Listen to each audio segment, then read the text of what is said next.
The Galactic Empire panics. First contact. Admiral Zexthul's 4 eyes widened in disbelief as the massive holographic display flickered to life in the command center of the Imperial Dreadnought Infinite Glory. The bridge fell silent except for the gentle hum of life support systems and the nervous clicking of his second-in-command's mandibles. "Run the scan again," Zexthul commanded, his voice carrying the authority of 300 years of military service. His scaled hands gripped the command rail as he stared at the impossible readings.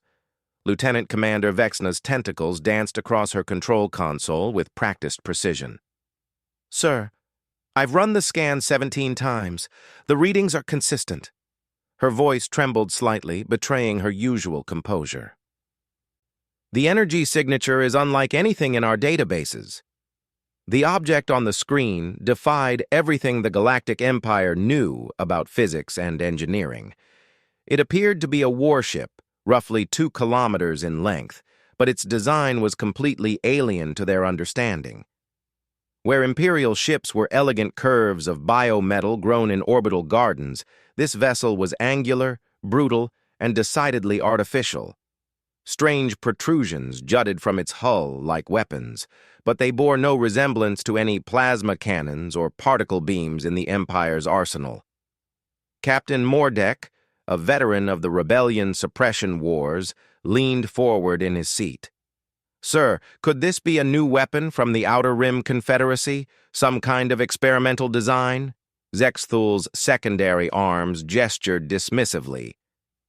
"The Confederacy couldn't build a ship this size if they had 1,000 years and all the resources of 3 star systems. Besides, look at these energy readings." He pointed a clawed finger at the scrolling data. "The power output is reading at over 9 million terawatts. That's impossible. Our largest dreadnoughts barely manage 4 million at maximum output." The bridge crew exchanged worried glances. The Galactic Empire had ruled the known galaxy for over 2 millennia. Their technology refined through countless wars and the absorption of dozens of lesser civilizations. Nothing should be capable of surpassing their engineering capabilities. "Sir," whispered Navigation Officer Kexalon, "there's something else. The ship's trajectory suggests it came from outside the galactic rim. From the void between galaxies." A chill ran through the bridge. The void between galaxies was considered impossible to cross. The distances were too vast, the energy requirements too enormous. Even with the Empire's most advanced fusion drives and quantum tunneling technology, such a journey would take millions of years. "Communications, are you receiving any signals from the vessel?" Zexthul asked. Communications specialist Yextar's head frills fluttered nervously. "Negative, sir. But there's something strange.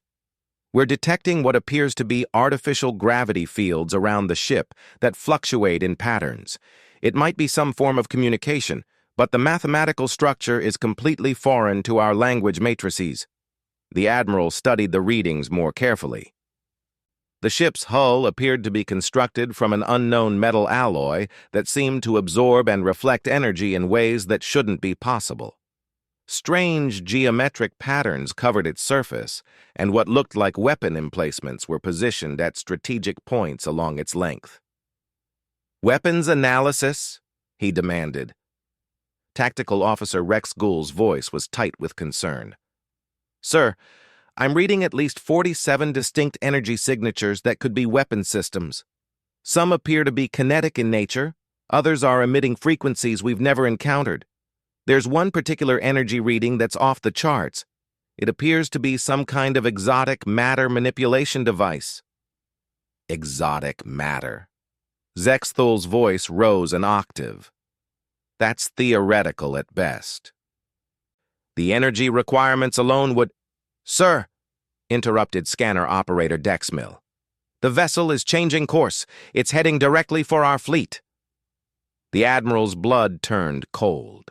His task force consisted of 12 Imperial dreadnoughts, 48 heavy cruisers, and over 200 support vessels.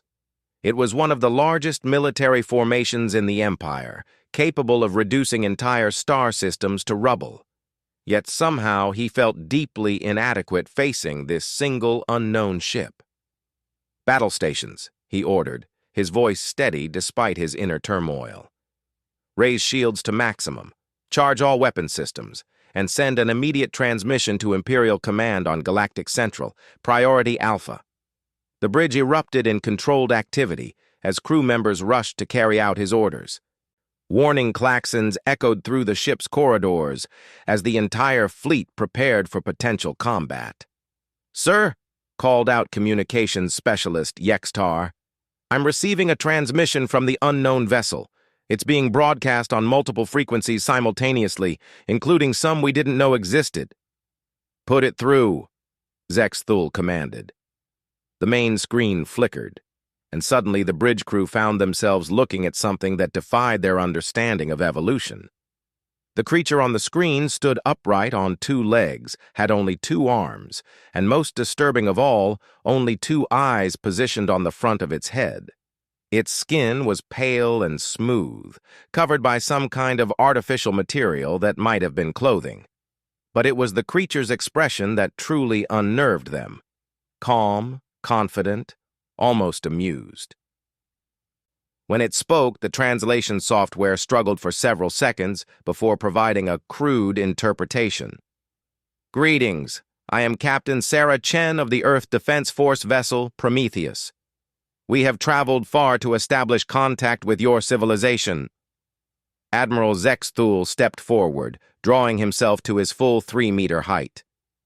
"I am Admiral Zexthul of the Galactic Imperial Navy.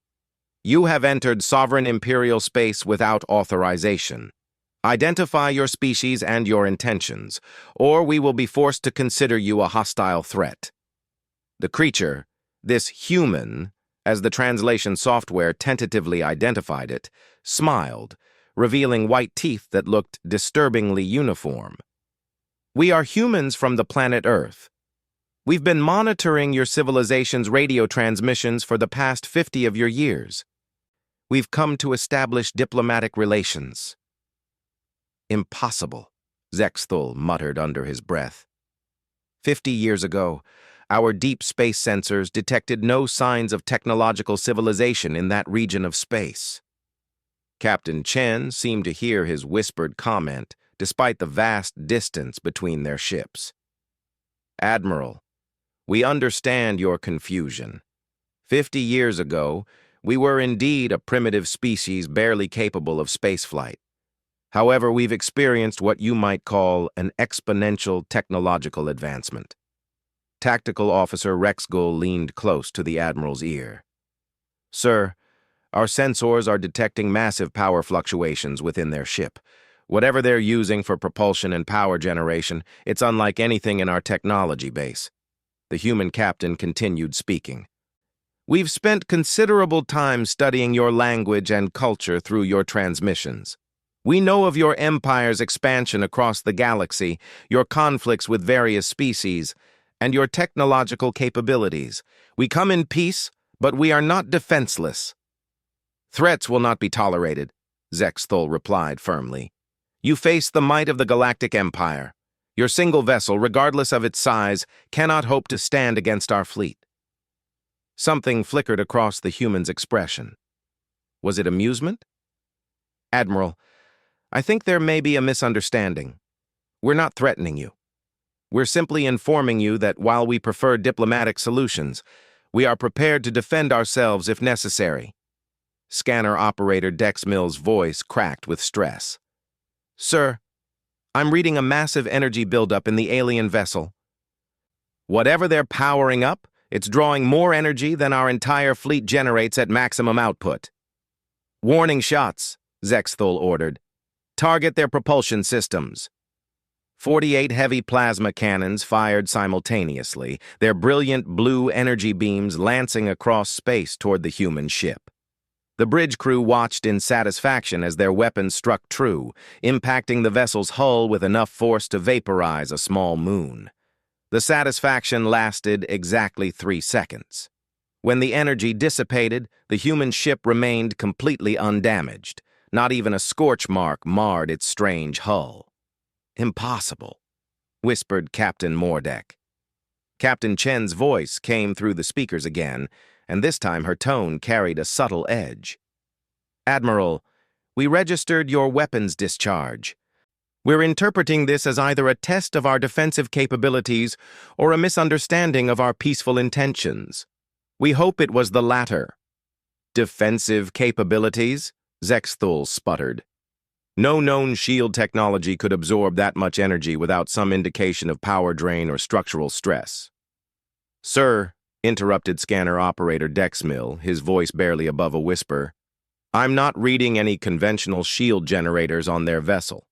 The energy signatures suggest they're using some form of spatial distortion field that redirects kinetic and energy attacks into pocket dimensions." The bridge fell silent. Pocket dimension technology was purely theoretical, discussed in the most advanced physics laboratories but never successfully implemented. The energy requirements were considered impossible to achieve. Captain Chen's voice filled the silence. "Admiral, we understand that our technology may seem advanced compared to your current capabilities. Please don't let this concern you. Every civilization develops at its own pace, and the universe is vast enough for all of us to coexist peacefully. The casual dismissal of the Empire's military might, as merely current capabilities, sent a chill through every crew member on the bridge. These humans spoke as if the most powerful military force in galactic history was nothing more than a minor inconvenience. "Sir," Tactical Officer Rexgull called out urgently, "I'm detecting multiple energy signatures approaching from hyperspace. Long-range sensors indicate at least 6 additional vessels of similar design to the first one."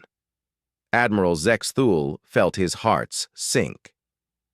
If one human ship was this powerful, what could 7 of them accomplish? The human captain seemed to sense his distress. "Admiral, those are simply escort vessels ensuring safe passage through your territory. We mean no harm to your empire or your people. We would very much like to establish formal diplomatic relations."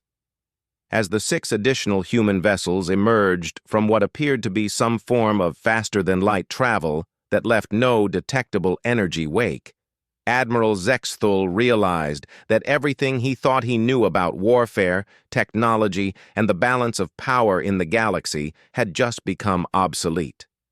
The humans had arrived, and the Empire would never be the same. The Galactic Empire panics. Technological revelation. The emergency session of the Imperial High Council convened within 6 hours of Admiral Zexthul's initial report.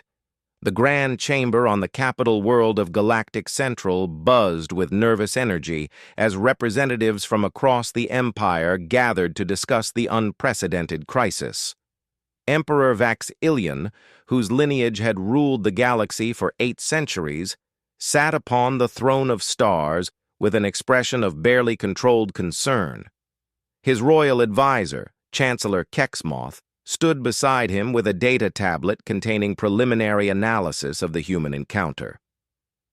"The initial reports must be in error," declared Grand Admiral Texavora, commander of the Imperial Navy's First Fleet. Her massive form dominated the speaking platform as she addressed the assembly. "No single species can develop from primitive spaceflight to galaxy-threatening technology in a mere 50 years. It violates every known principle of technological progression." Fleet Commander Nex Drawl, of the 3rd Exploration Division, stepped forward.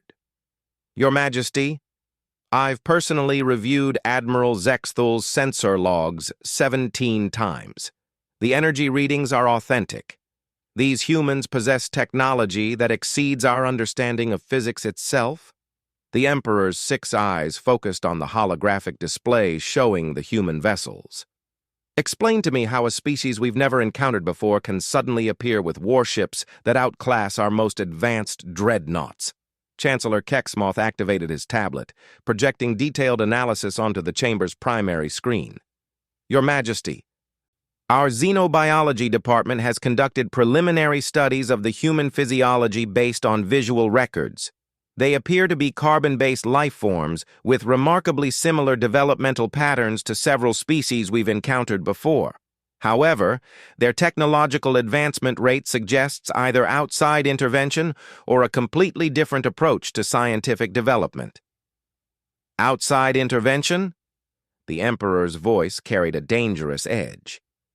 Are you suggesting these humans have allies we're unaware of? No, Your Majesty.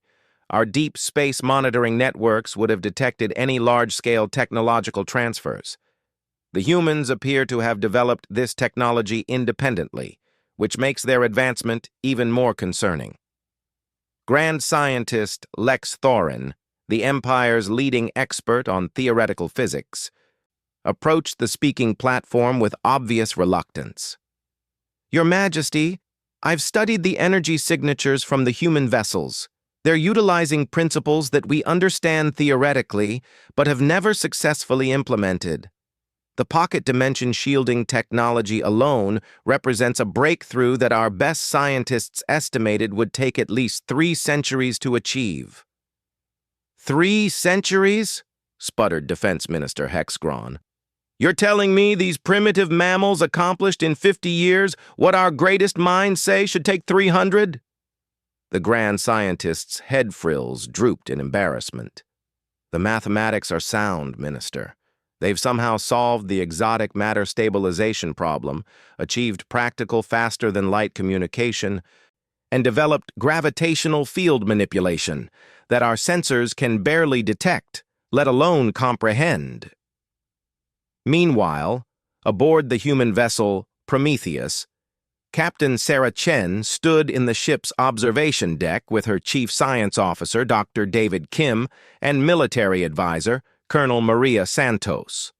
The view of the Imperial fleet spread before them through the transparent aluminum viewport.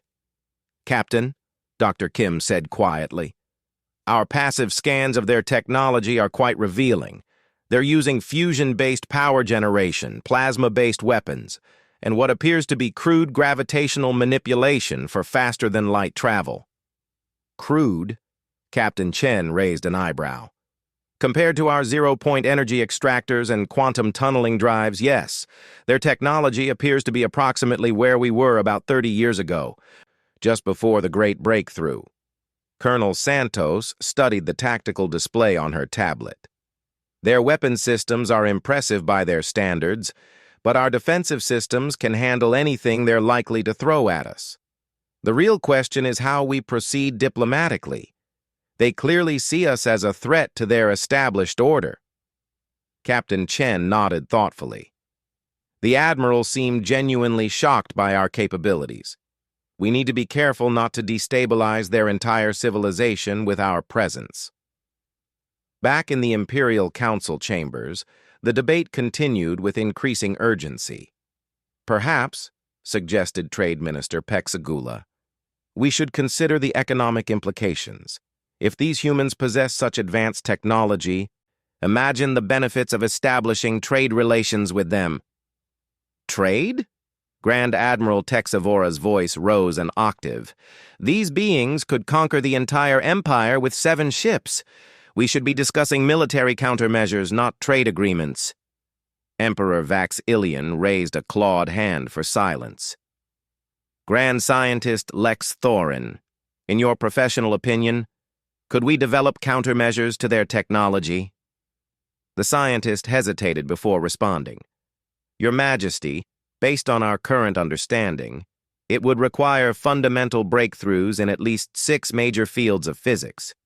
Our research facilities are excellent, but achieving such advances would likely take centuries, possibly millennia. Unacceptable, the Emperor declared. Chancellor, what intelligence do we have about their homeworld and civilization? Chancellor Kexmoth consulted his tablet. Our analysis of their radio transmissions over the past 50 years reveals a species with remarkable diversity. They appear to exist as multiple competing nations on their homeworld, yet somehow achieved technological unification. Their culture values individual achievement, scientific inquiry, and something they call human ingenuity. Multiple nations? Interior Minister Wexaglon leaned forward with interest. Perhaps we could exploit these divisions. Unlikely, the Chancellor continued. Recent transmissions suggest they've formed a unified government specifically for space exploration and defense. They call it the Earth Defense Force. Grand Admiral Texavora accessed her command console. Your Majesty, I'm receiving updated reports from Admiral Zexthul. The humans are requesting permission to establish a diplomatic station in the Outer Rim territories. They're proposing a formal exchange of ambassadors. The chamber erupted in concerned murmurs. The idea of hosting representatives from a species that could potentially destroy their civilization was deeply unsettling. Emperor Vax'Ilian stood from his throne, his massive form commanding immediate silence. The Empire has faced many challenges throughout our history. We have always prevailed through strength, wisdom, and unity. However, we have never faced a challenge quite like this. He began pacing the platform, his thoughts clearly weighing heavy options. If we refuse their diplomatic overtures, we risk open conflict with a technologically superior force. If we accept, we risk appearing weak to our subject species and potentially legitimizing a threat to imperial authority. Your Majesty, interrupted Intelligence Director Kexatula, our psychological profiles suggest these humans value what they call fair play and mutual respect. Unlike our previous encounters with hostile species, they appear genuinely interested in peaceful coexistence. Peaceful coexistence, repeated the Emperor slowly. Between equals. The implications of that statement hung heavily in the air. The Galactic Empire had never encountered equals. They had conquered, absorbed, or destroyed every species they'd met. The concept of negotiating from a position of anything less than overwhelming superiority was foreign to their entire governmental structure. Aboard the Prometheus, Captain Chen received a secure transmission from Earth Command. Admiral Patricia Walsh, head of the Earth Defense Force, appeared on the main communication screen. Captain, we're monitoring your situation closely. How are the initial diplomatic contacts proceeding? The Imperial forces are clearly unsettled by our technological capabilities, Admiral. We may have underestimated the psychological impact of our arrival. Admiral Walsh nodded grimly. The Xenopsychology Department predicted this reaction. A civilization that's ruled the galaxy for 2 millennia isn't going to adjust easily to the idea of technological inferiors suddenly becoming technological superiors. Recommendations, Admiral? Proceed carefully. We want peaceful relations, but we cannot appear weak or vulnerable. These people respect strength, but they also seem to value honor and tradition. Find a way to give them dignity while establishing our position. Understood, Admiral. Dr. Kim looked up from his scientific station. Captain, we're receiving multiple sensor sweeps from the Imperial fleet. They're trying to understand our technology, but our passive countermeasures are preventing detailed analysis. Let them scan, Captain Chen decided, but make sure they don't get enough information to duplicate our capabilities. We want them to know we're advanced, not exactly how advanced. Back in the Imperial Council chambers, the debate reached a crescendo as various ministers and admirals argued for different courses of action. We cannot show weakness, declared Grand Admiral Texavora. If we negotiate with these humans, every species in the Empire will question our authority. And if we attack them, countered Trade Minister Pexgula, we risk a war we cannot win. Emperor Vax'Ilian called for silence once more. Chancellor, prepare a response to the human diplomatic request. We will meet with their representatives, but on our terms and our territory. Your Majesty, Chancellor Kexmoth asked hesitantly, what terms should we propose? The Emperor's expression revealed the weight of a decision that could determine the fate of galactic civilization. We will treat them as we would any powerful neighbor, with respect, caution and the understanding that the galaxy has just become a much more complicated place. As news of the human arrival spread throughout the Empire's communication networks, a single question echoed across hundreds of worlds. If humans could advance from primitive spaceflight to galaxy-threatening technology in 50 years, what would they be capable of in another 50? The answer to that question would reshape everything the galaxy thought it knew about power, progress, and the true potential of intelligent life. The Galactic Empire panics. New galactic order. The diplomatic meeting took place 3 weeks later aboard the neutral trading station of Kepler's Rest, positioned at the edge of Imperial space. The station's massive conference chamber had been hastily modified to accommodate both human and Imperial delegates, with environmental controls adjusted to maintain comfortable conditions for both species. Ambassador Elena Rodriguez, Earth's chief diplomat, sat across from Chancellor Kexmoth in a setting that neither species had imagined possible just months earlier. The Chancellor's 4 eyes studied the human woman with intense curiosity, while his aide quietly recorded every gesture and expression for later analysis.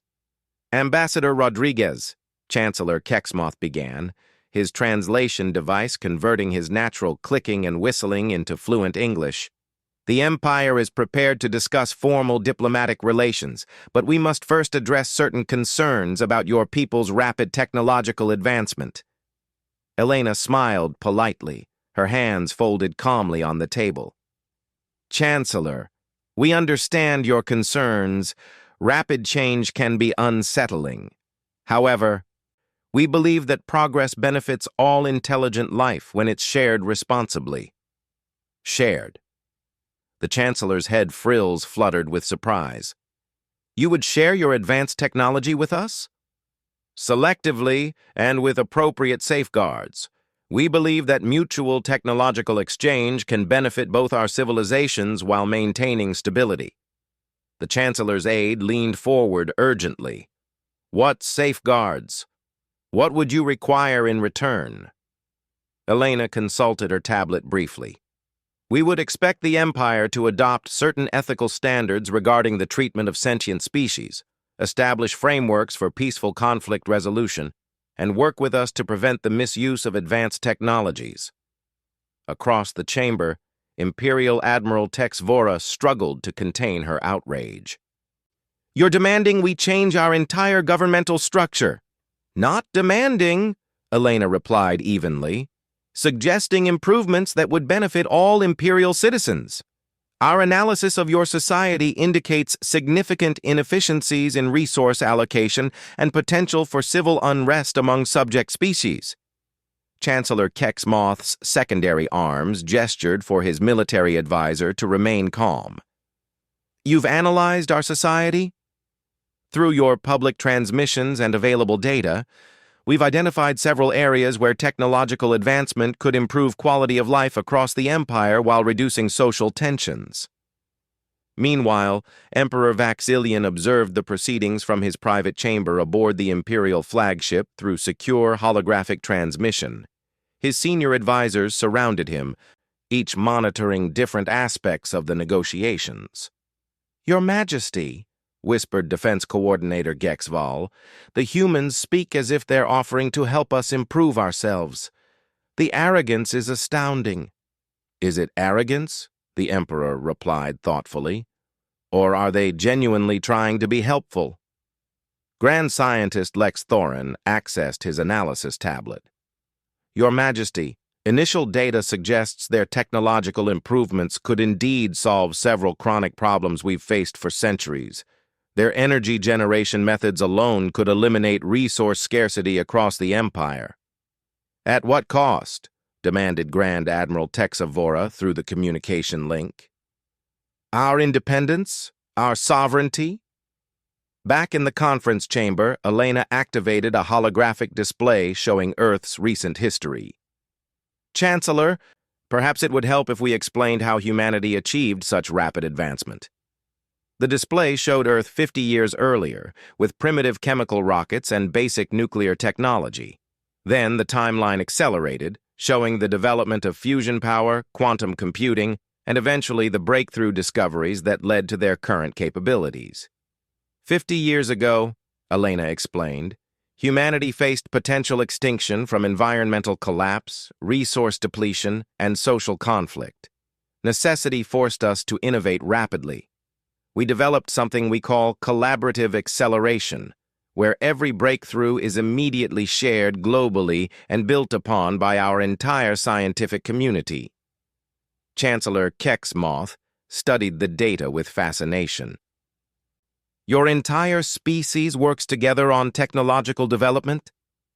Competition still exists, but we've learned that cooperation accelerates progress far more effectively than secrecy. When we developed zero-point energy, every laboratory on Earth had access to the research within days. When we solved faster-than-light communication, the improvement cycles began immediately. Impossible, muttered Admiral Texavora. Without technological secrets, how do you maintain military security? Elena's expression grew serious. Admiral, when every citizen has access to unlimited clean energy, advanced medicine, and educational resources, the need for military conflicts diminishes significantly. We maintain defense capabilities, obviously, but our primary focus is exploration and development. Dr. Kim, who had been quietly observing the Imperial delegates' physiological responses, activated his own tablet. Chancellor, our medical scanners indicate that several Imperial species suffer from genetic disorders that we solved decades ago. We could provide treatments that would improve the quality of life for billions of your citizens. The Chancellor's aide immediately began recording frantically. You could cure genetic diseases across multiple species? Our nanomedicine technology adapts to different biological systems. The fundamental principles apply universally to carbon-based life forms. Emperor Vax Ilion leaned forward in his throne as he watched the proceedings. The humans weren't just offering technology, they were offering solutions to problems the Empire had considered permanent fixtures of galactic life. Your Majesty, Grand Scientist Lexa Thorin said quietly, if they can deliver even half of what they're suggesting, the social implications would be revolutionary. Healthy, educated populations are more productive and less likely to rebel. And more capable of independent thought, countered Interior Minister Wex Glon. Advanced education and unlimited resources could destabilize the entire imperial hierarchy. The Emperor considered this carefully. The Empire had maintained control for millennia through careful management of resources and information. If every citizen had access to advanced technology and education, the traditional power structures would indeed face significant challenges. In the conference chamber, negotiations continued with increasing complexity. Ambassador, Chancellor Keximoth asked, what assurances can you provide that this technology won't be used against the Empire by rebellious species? Elena had anticipated this question. Chancellor, our technology includes built-in safeguards against military misuse. More importantly, our social development programs have consistently shown that prosperous, well-educated populations are far less likely to resort to violence for problem-solving. You're suggesting, Admiral Texavora said slowly, that improved living conditions would actually strengthen imperial stability? Historically, that's been our experience. Happy citizens don't revolt. Advanced technology eliminates most sources of social conflict when properly managed. Dr. Kim added, we've also developed conflict resolution technologies that can prevent disagreements from escalating to violence. Psychological profiling, predictive social modeling, and communication enhancement systems. The Imperial delegation exchanged glances. The humans weren't just offering advanced weapons or defenses. They were proposing a complete transformation of galactic civilization.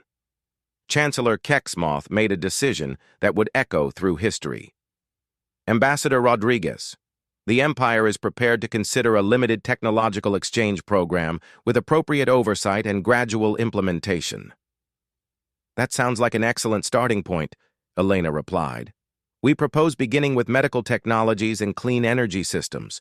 Both provide immediate benefits while allowing time to adjust social structures accordingly. What would humanity require in return? Elena smiled. Access to your historical databases, cultural archives, and scientific research. We're genuinely curious about the diverse species and civilizations that comprise the Empire. Knowledge sharing benefits everyone. Emperor Vaxilian made his decision. Chancellor, accept their proposal. Begin with medical technologies for humanitarian purposes. We'll evaluate the results before proceeding further. 6 months later, the first human medical facilities opened on 12 imperial worlds. Genetic disorders that had plagued entire species for millennia were being cured in weeks. The social impact was immediate and dramatic. On the industrial world of Vex Prime, where toxic mining operations had caused chronic health problems for generations, human environmental restoration technology cleaned the atmosphere in 30 days. Productivity increased by 400% as the workforce became healthier and more energetic. The agricultural world of Next Terra experienced similar transformation when human vertical farming technology and genetic optimization techniques tripled food production while reducing environmental impact. Admiral Zexthul, now serving as military liaison to the Human Exchange Program, submitted his monthly report to Imperial Command with a sense of wonder he hadn't felt in decades. The humans have delivered on every promise, he reported.